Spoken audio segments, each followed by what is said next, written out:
Dalawang magkasunod na sunog naman ang sumiklab din sa Tondo, Maynila sa nakalipas na magdamag. Si Von Aquino naka-alerto 24. Isang gusali at 15 bahay ang naabot sa dalawang magkasunod na sunog sa Tondo, Maynila. Ang unang sunog ay tumupok sa gusaling tataka ng mga damit sa kanto ng Molabe Street at Morong Street pasado alas 10 ng gabi. Ang mga textile paint sa loob ng gusali ang nagpalaki raw sa apoy. Naagapan naman natin kaya hirap yung mga bomber natin pumasok. Tsaka marami tayong mga responding fire trucks naman kaya naagapan kagad.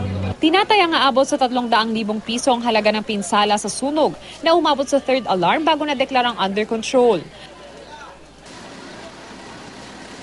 Makaraan ng 2 oras, sumiklab ang ikalawang sunog sa residential area sa kanto ng Honorario Lopez Boulevard at Rodriguez Street sa Balut. Sa ngayon, under investigation pa rin yung sunog natin. No? Alamin muna natin mabuti para malaman natin talaga kung ano talaga naging sanhi ng sunog.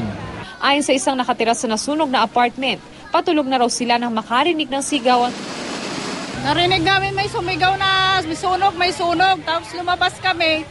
Paglabas namin, umaapaw na yung apoy dun sa building, yung unang building sa kabila. Lumabas na kami. Paglabas namin, andyan na sa daanan yung apoy. Aabot daw sa kalahating milyong piso ang halaga ng natupok na ari-arian. 40 pamilya ang nawala ng tirahan sa sunog na idineklarang fire under control pasado alas 2 ng madaling araw.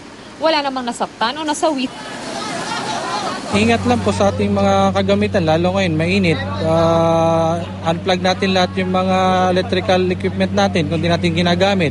Von Aquino naka-alerto 24.